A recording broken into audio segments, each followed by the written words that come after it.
is an interesting paper, not directly related to climate change, but of course it's related in terms of sustainable growth, sustainable development. We use many such descriptors. There is another term called degrowth, which implies even better than a sustainable development, I guess, because Herman Daly talked about economic development versus economic growth in terms of trying to stay within the environmental footprint constraints in growing economies. Then came circular economy, sustainable development, and now we have degrowth. So this is a paper on a call for psychological and behavioral science on degrowth, obviously an opinion. Degrowth is a socio-economic paradigm that prioritizes planetary health and human well-being through a democratically planned reduction of unnecessary production and consumption. God knows we produce things we don't really need and consume them. Once they're on the market, people are going to buy them. We urge psychological and behavioral scientists to study this important topic and suggest ways to develop an integrated research agenda for degrowth. They offer lots of ideas. I'm going to briefly go through them. And here is an ant colony diagram for humans on how we follow the tracks set by sometimes the industry or the marketing people, and we don't always think about whether I need it. It looks good on an ad, a commercial, and we go for it, and then you have these empty spaces.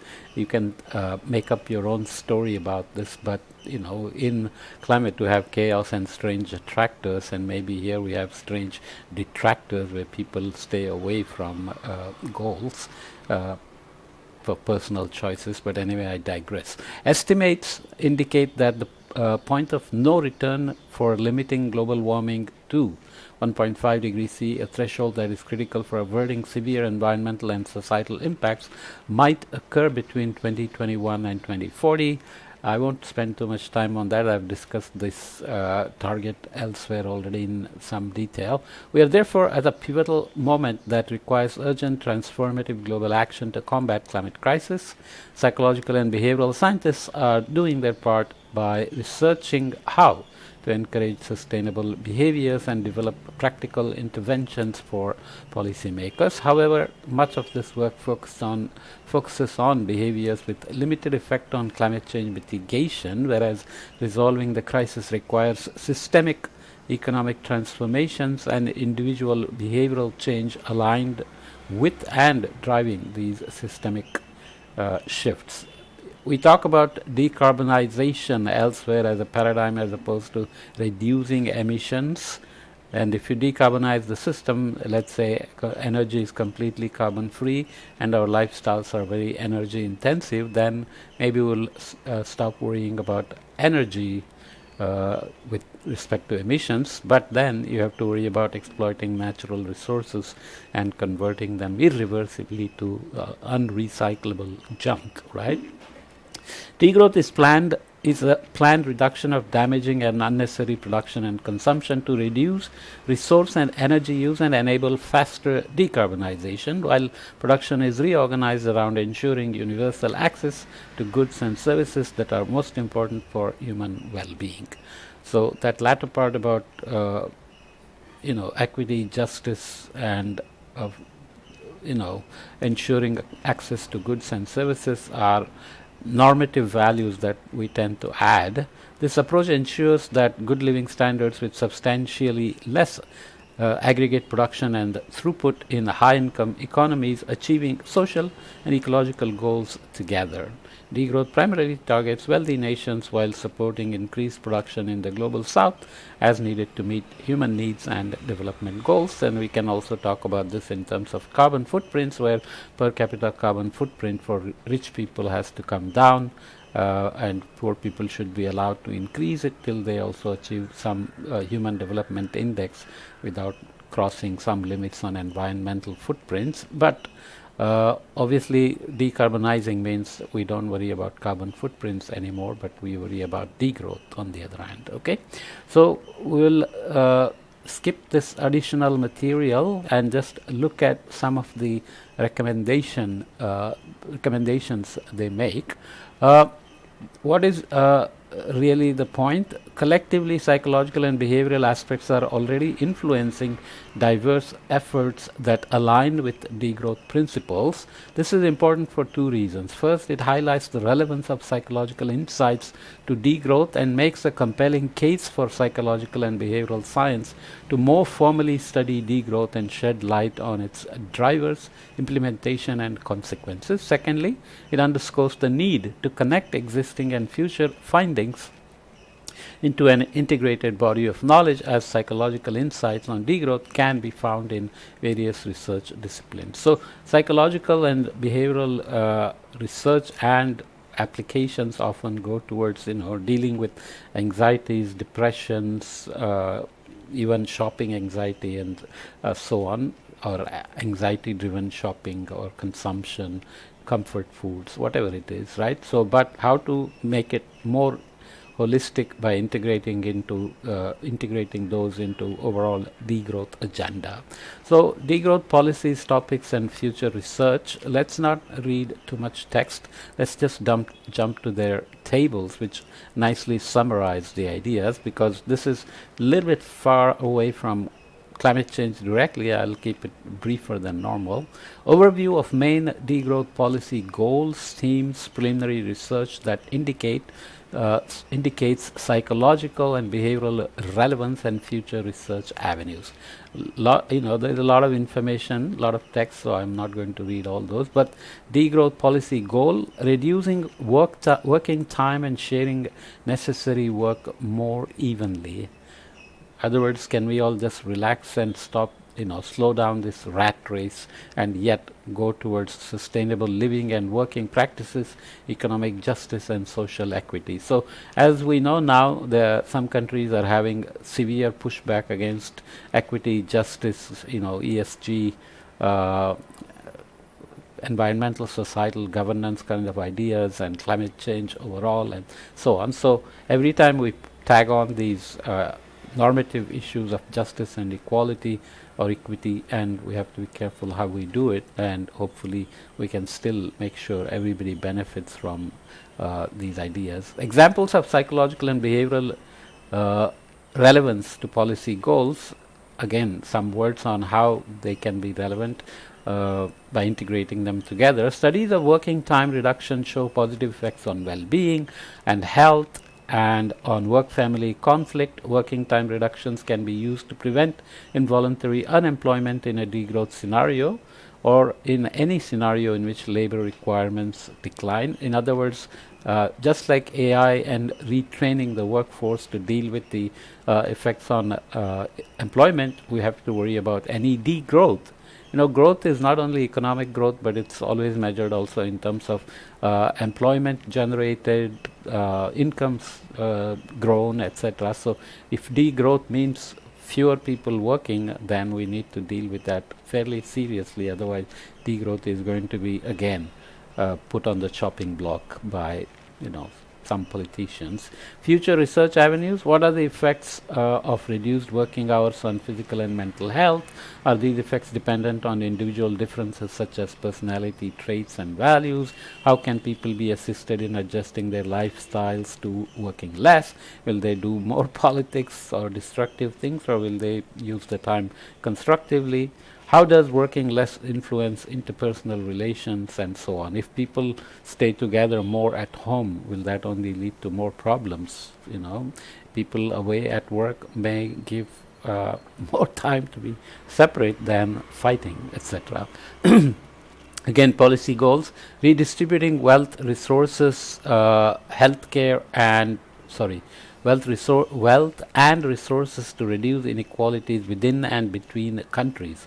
It's a big goal, and individual researchers on psychology and behavior don't necessarily think about international issues, but they can in this degrowth context. Guaranteeing universal access to basic needs. So here again, the policy goal themes can be economic justice, social equality, and there are a lot of examples of psychological and behavioral relevance, behavioral science relevance, and future research avenues. I won't read the details, but if you want an example, equitable distribution of resources is necessary to ensure good social outcomes with less total resource use. So again, if we have a tunnel vision on saving the planet and not helping people, then it may fail. Just like now, tunnel vision on carbon and mitigation can leave people upset over many things, and then they will elect somebody who's going to just dismantle climate action, right?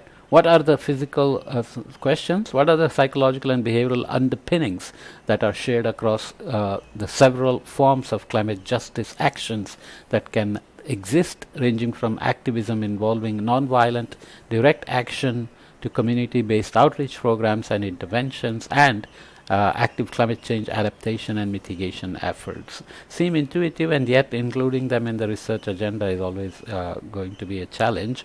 So there are other universal basic income ideas, and how universal basic income and universal basic services or I missed something here, JG. Or is JG? It has to be here. I remembered reading it and then skipped it. Remembering acronyms in a paper is always challenging, but what we can do is go back to the paper and make sure we don't miss something important. So let's go here, behavioral change research, open SimSim, and let's search for JB. Is it? Must be something. Where am I? Must be something intuitive, and yet it skips me. What? JG, right? Not G. Yeah. Sorry for doing this on JG. Oops, sorry. I found it. It's right there.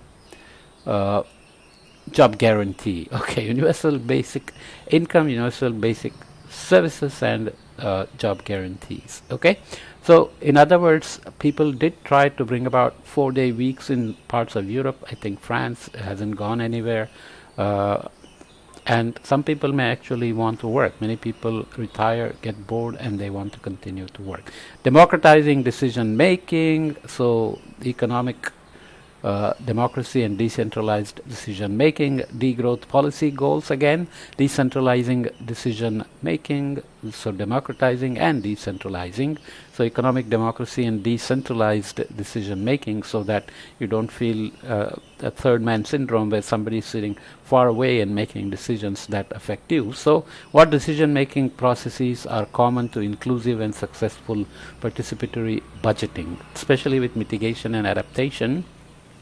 Mitigation is kind of a global goal. Global leadership exists. Renewables, EVs are local implementations, but they have a global goal of reducing greenhouse gas emissions. But adaptations are very local because all impacts tend to be very location specific. Similarly, when you have decision-making processes that have to be very local, and yet there is some centralization of resources, country level, state levels, whatever, you have to make sure that there is enough decentralization that people don't disconnect it. Promoting social and community-led housing. So we are getting a bit more specific here. Inclusive housing and community management. So there is evidence for how community-led housing encompasses various non-profit models of housing delivery, such as housing cooperative, co-housing, self-help housing has a positive effect on health outcomes. Will rich people agree to this? Well, that's a bigger challenge, but that's what psychology and behavioral science will tell us, how to incentivize those things. So what are the short and long-term effects of different forms of community-led housing, such as co-housing, on primary health outcomes such as healthy eating, physical activity, and well-being?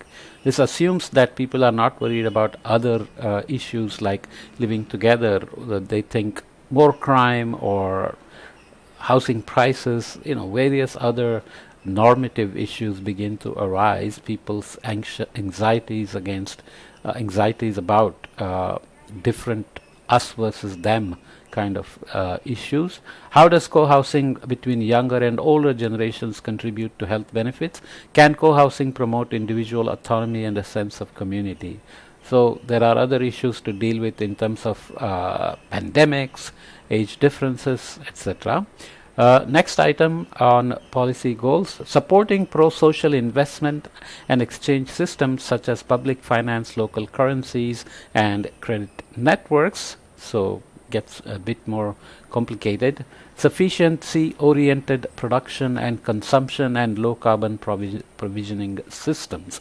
So obviously that goes towards degrowth in terms of sustainable living and working practices, but which psychological factors, including attitudes, values, norms, and others, shape the support for sufficiency and self-limitation on both sides of the economic system, including consumers and producers. We talked about demand side mitigation solutions in another podcast. Here you are going to try to incentivize demand side solutions for degrowth and sustainable living and working practices, but producers may want to sell you things, so they will be producing things you may not need, but then they will try to make you buy them with commercials and saying you really need this, life without this will be miserable, and so on. So how do you match these different motives, profit motive versus planetary health motive? How does practicing sufficiency in individual decisions and lifestyles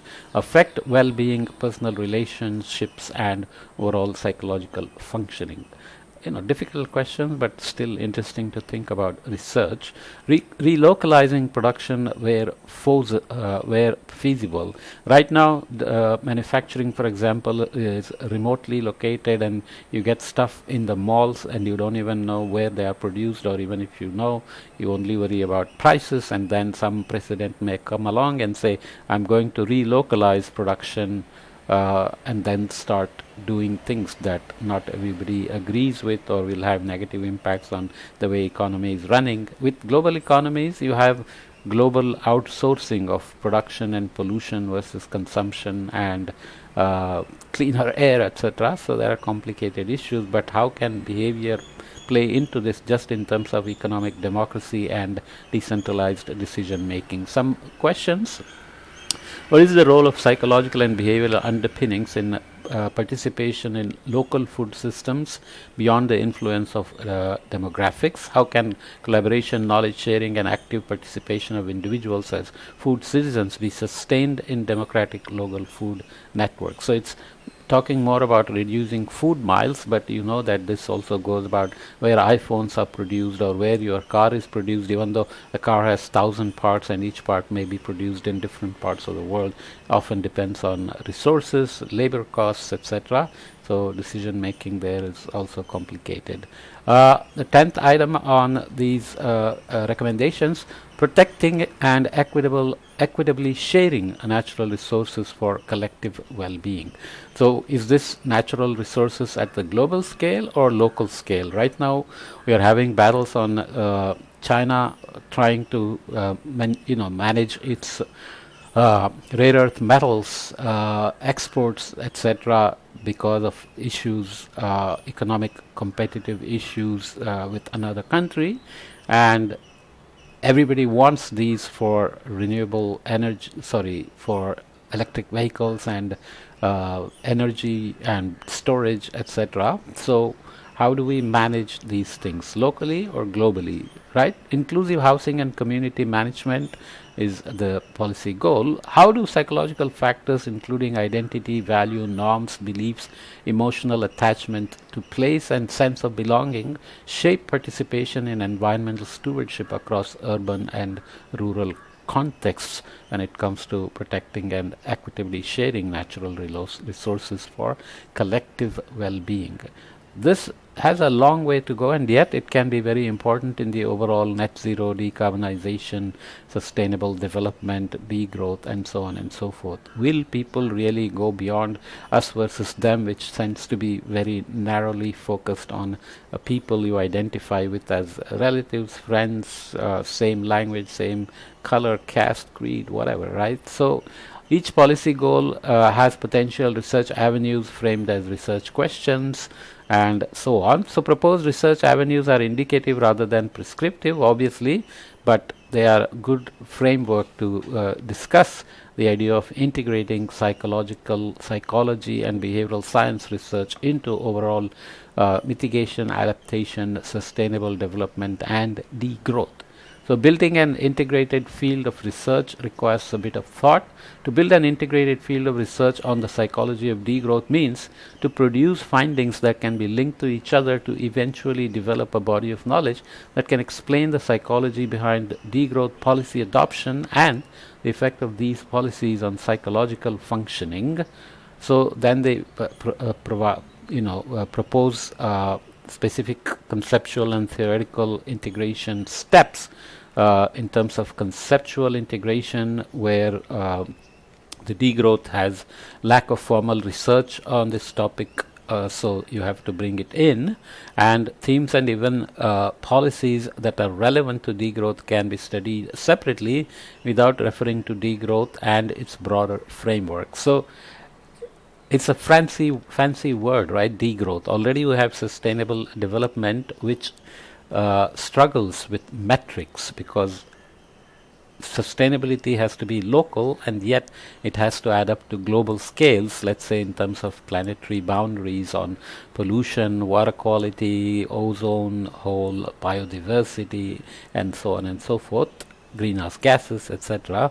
But then we are bringing in degrowth, where means intuitively it makes some sense, but to actually implement it has to engage people at a very behavioral change level, and we already know that behavioral change is very difficult. Okay, so just finally, model for theoretical integration of psychological and behavioral literature on degrowth.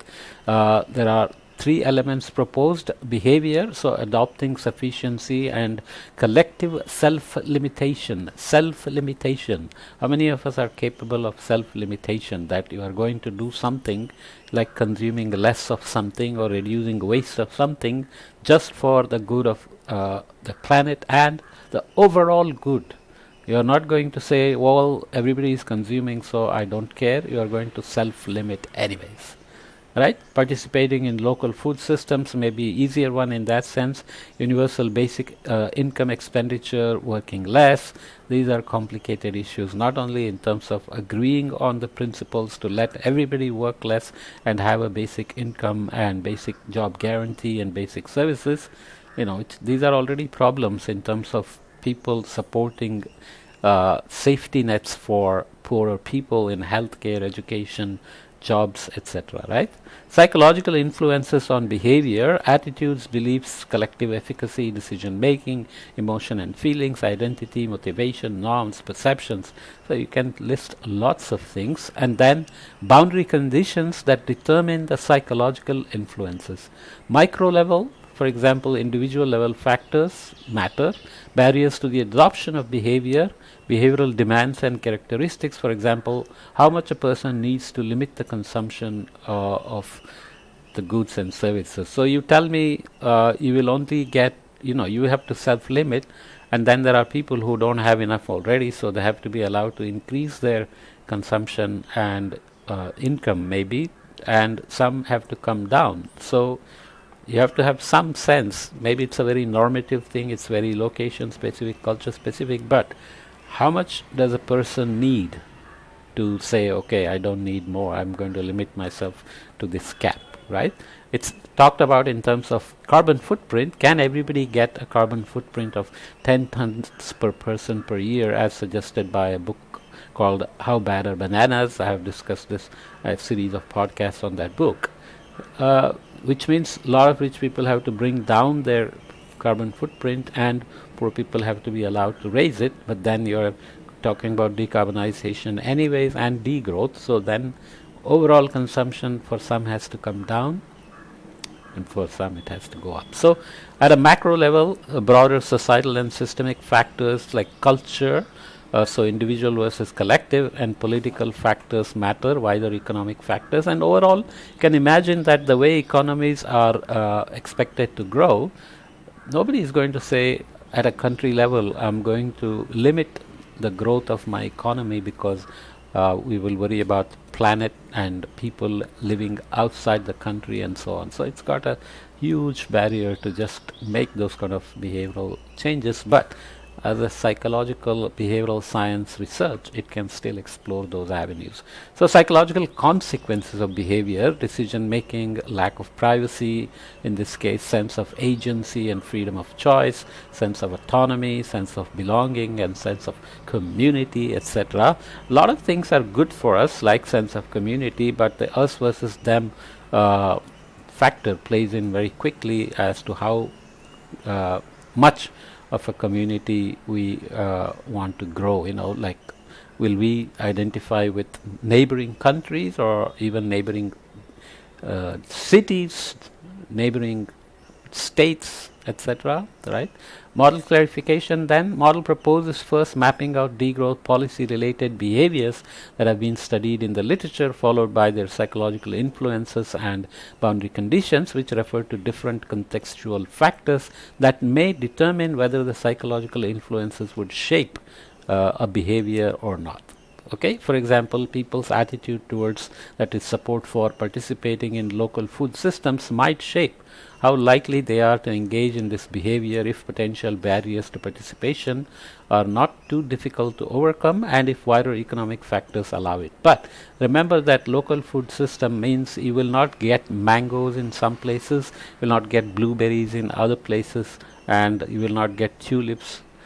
There are lots of aesthetic and personal choice factors which will have to be limited if you strictly adhere to a local food system, or you can just say we'll have decarbonized transport system which will fly things from the other hemisphere for non-seasonal food items or flowers, and we can fly around with the decarbonized aviation and so on. So degrowth can actually play out in many ways, so I won't go into further details here, but exhaustive list of behaviors and psychological influences is not provided here, but examples are there. Okay, so theoretical integration is required, and we will just jump to some concluding remarks because you get the point. I grabbed most salient points and just raised the issue of the importance of thinking about psychological science and behavioral science needed